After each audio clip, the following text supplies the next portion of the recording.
আব্দুল্লাহ ইবনে আব্বাস রাদিয়াল্লাহু তাআলা আনহু বলেন, আমি দেখতেছি নবীজির মুখ মুবারক নড়াচড়া করছে, নবীজির মুখটা নড়াচড়া করছে। আমি আমার কানটা আমার নবীজির মুখের কাছে নিয়ে দেখি, শুনি আমার নবীজি এখন কবরে শুইবেন। নবীজির এখনো মুখ থেকে বের হয়, আল্লাহ আমার উম্মতকে যেন আমি শাফাত সুপারিশ করতে পারি।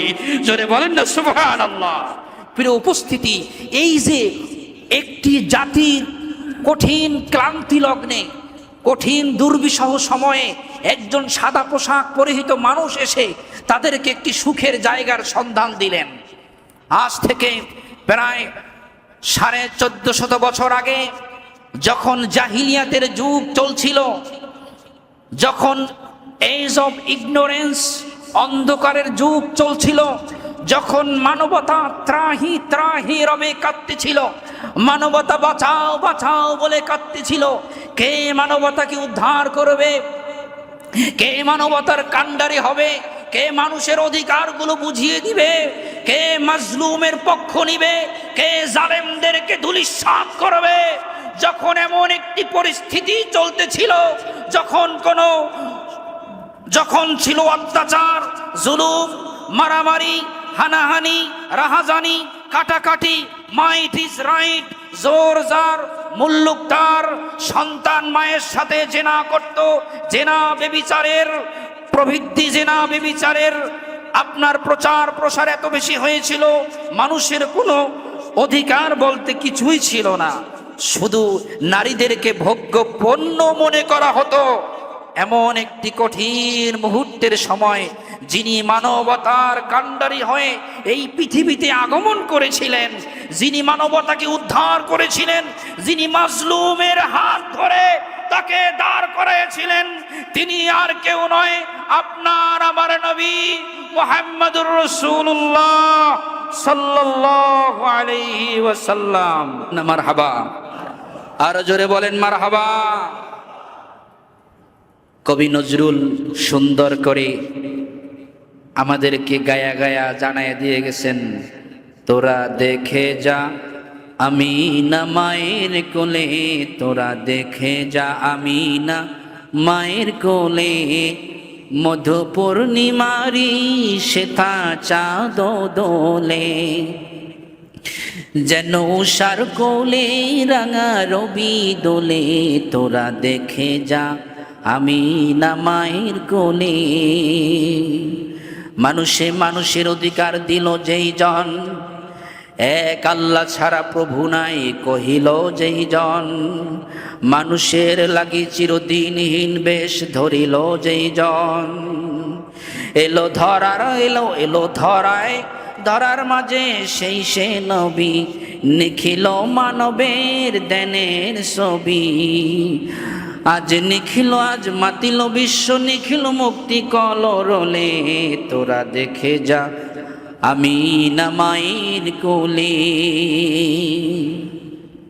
সেই নবীকে পেয়ে আমরা বেজান না খুশি? বলেন, জোরে বলেন, বেজান না খুশি?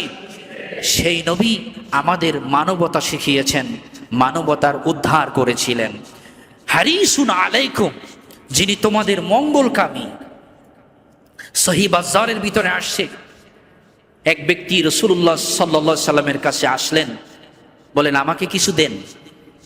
নবীজির কাছে সাহায্য চাইলেন, নবীজি তাকে দিলেন, আর বললেন তুমি আমার কাছে চাইলা, আমি দিলাম, তুমি কি স্বীকার করলে তোমার উপরে যে আমি এহসানটুকু করলাম, তুমি কি স্বীকার করলে? বলে আপনি আমারে কি দিছেন? আমি আপনার এহসান স্বীকার করি না। আপনি আমারে কি দিছেন? স্বীকার করি না।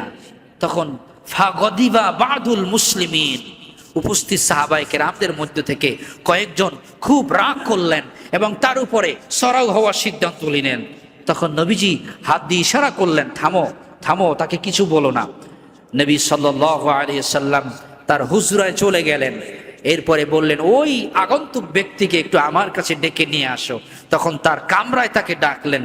ডাকার পরে তখন বললেন, তুমি আমার কাছে আসলে, কিছু চাইলে আমি তোমাকে কিছু দিলাম, অতবার মা কুলতা, তুমি যা বলার তা বললে, বলো তুমি এরকম আচরণ আমার সাথে কেন করলে? তখন নবীজি বললেন, ফাসাদাহু রাসূলুল্লাহ সাল্লাল্লাহু আলাইহি ওয়াসাল্লাম শাইআন, নবীজি আরো কিছু তাকে বাড়ায়া দিলেন, তাকে দান আরো কিছু বাড়ায়া দিলেন। বলেন না সুবহানাল্লাহ। এখন আমি খুশি, তাহলে যাও, আমার সাহাবীরা তোমার উপরে রাগ করে আছে, তুমি তাদেরকে গিয়ে আমি যে তোমাকে বাড়ায় দিছি এইটা তুমি বলো, আমার উপরে তুমি খুশি হয়েছো এটা তুমি বলো। তখন তিনি গিয়ে সাহাবীদেরকে বললেন, রাসূলুল্লাহ সাল্লাল্লাহু আলাইহি ওয়াসাল্লাম তাকে পরিচয় করাই দিলেন যে ইনি খুশি হয়েছে আমার উপরে, আমি তাকে খুশি করে দিয়েছি। শোনো, ওই ব্যক্তিকে বললেন আর সাহাবীদেরকে বললেন, আমি তাকে কেন খুশি করেছি তোমরা কি জানো? সে আমার উপরে রাগ করেছে, আমি তাকে স্পেশাল রুমে ডাক দিয়ে তাকে আমি শান্ত করে দিয়েছি। আমি তাকে শান্ত করে দিয়েছি এই জন্য যে আমার উপরে তার যে রাগ, আমার উপরে তার যে গোসা, আমার উপরে তার যে অভিমান, এই রাগ নিয়ে যদি সে এই মজলিস ত্যাগ করে যায় আর যদি তার মরণ হয়, তাহলে নিঃসন্দেহে সে জাহান্নামে চলে যাবে। আমার উপরে রাগ করে চলে যাওয়ার কারণে, আমার উপরে গোসা থাকার কারণে সে নিঃসন্দেহে জাহান্নামে চলে যাবে। এই জন্য আমি নবী চাই নাই আমার এই উম্মত জাহান্নামে চলে যাবে। এই জন্য আমি তাকে আমার রুমে ডেকে আমার উপরে তাকে সন্তুষ্ট করে তারপরে আমি তাকে বিদায় করেছি। জোরে বলেন না সুবহানাল্লাহ। এই হলেন আমার নবী, হারিসুন আলাইকুম, যে তোমাদের মঙ্গল চায়, কখনো তোমাদের অমঙ্গল চায় না।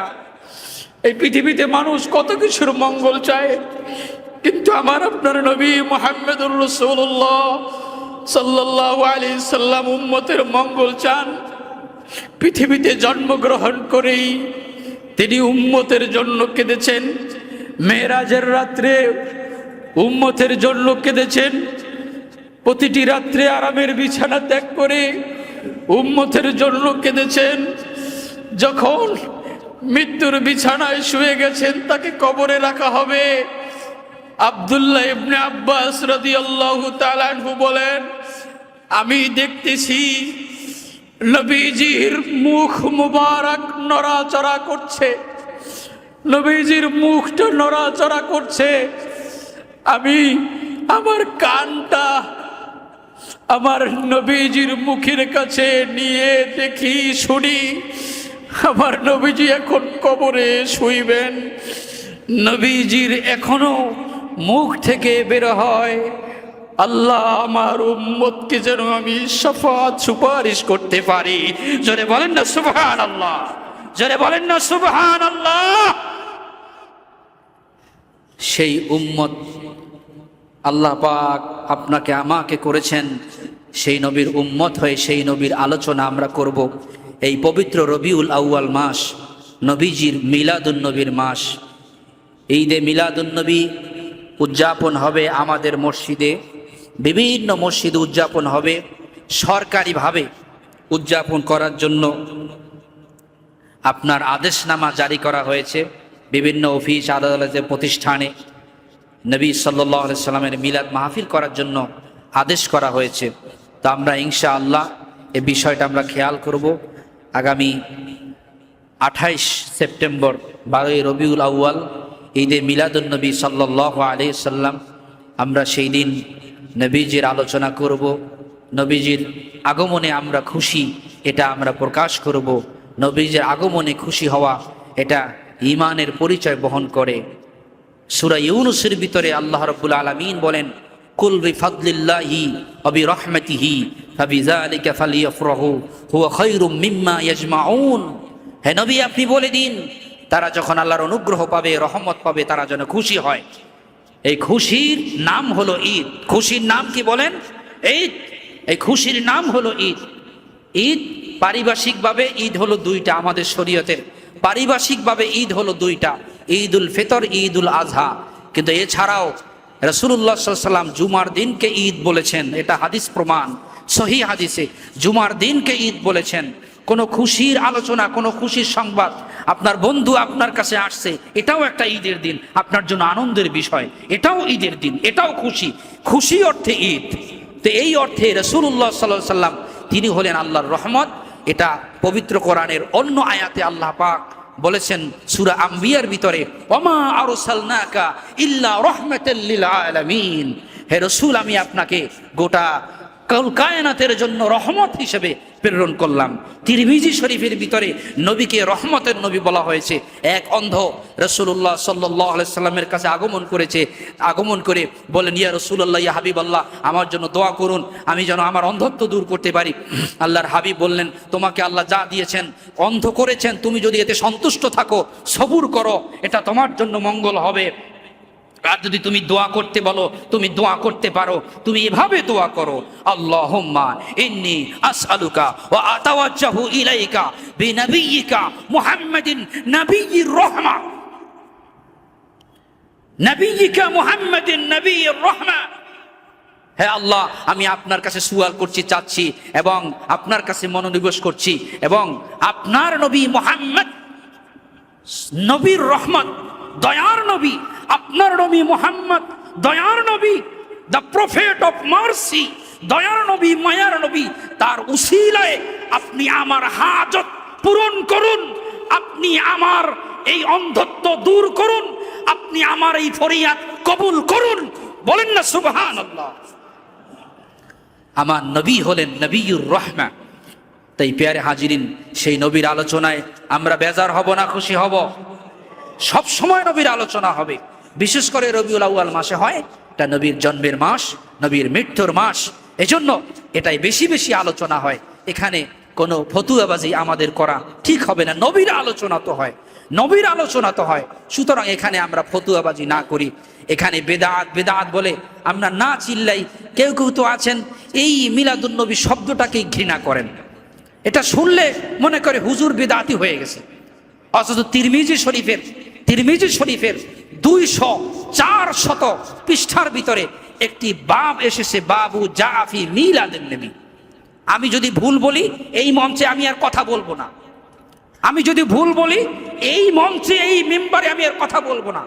মিলাদুন নবী শব্দ শুনলেই মনে হয় যেমন বিদআতের গন্ধ পায় যারা, আমাদেরকে বিদআতের তুকমা লাগায় যারা, আমি তাদেরকে বলবো তাহলে ইমাম তিরমিজি রহমাতুল্লাহ আলাইহি তিনি মিলাদুন নবী শব্দ লেখা বাবু মা জাফি মিলাদুন নবী, যে মিলাদুন নবী সম্পর্কে কি কি এসেছে এটা নিয়ে তিনি পরিচ্ছেদ রচনা করেছেন, টাইটেল দিয়ে আলাদা আলোচনা এনেছেন তিনি। পেয়ারে হাজিরিন, সুতরাং নবীর আলোচনা এটা বরকতময়, এটা পাপের কোনো কাজ নয়, এটা সর্বোত্তম মুস্তাহাব কাজ। বলেন না মারহাবা, জোরে বলেন মারহাবা। নবীর আলোচনা করলে উম্মতের ভালো লাগবে না খারাপ লাগবে?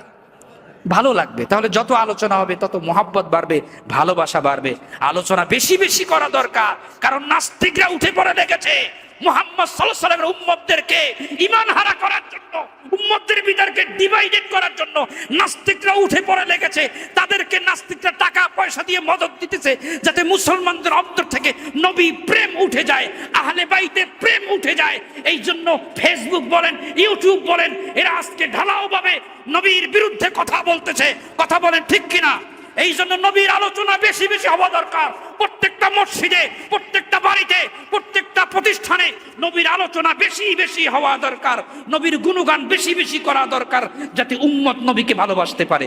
কথা বলেন ঠিক কিনা? আল্লাহ সুবহানাহু ওয়া তাআলা যেন আপনাকে আমাকে নবীর খাঁটি উম্মত হিসেবে কবুল করে নেন। জোরে বলেন আমিন, আরো জোরে বলেন আমিন। ওয়া আখিরি দাওয়ানা আনিল হামদুলিল্লাহি রাব্বিল আলামিন।